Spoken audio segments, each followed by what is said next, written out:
Alright, mga matitibay, Rasaul Unfiltered. Isang maulan na hapon sa ating lahat, no? Actually, nandito tayo ngayon sa Timog Residences para sunduin yung client natin, no? Itong client na to, meron na rin siyang, hindi lang siya talaga yung bumili. Actually, referral niya, parang ganun. So ngayon, siya na naman yung client natin. Pero this time, siya na yung may balak bumili, no? Actually, mga matitibay, ano lang to, gusto ko lang isabihin sa inyo na importante yung net worth, no?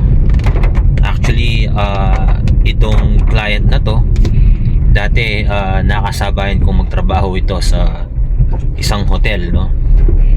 Receptionist siya doon. Ako naman, during that time, dahil fresh grad ako ng college, tapos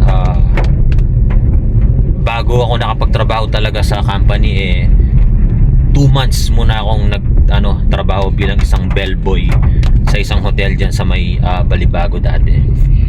So yun, so to cut the story short, many years have passed. So siya talagang pumaldo na kumbaga, no?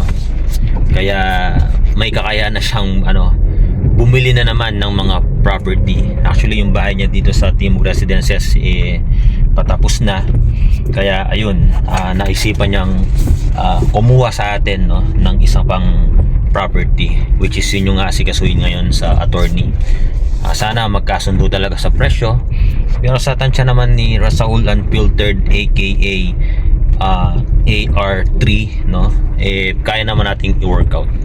Alright, Rasaul Unfiltered, yeah.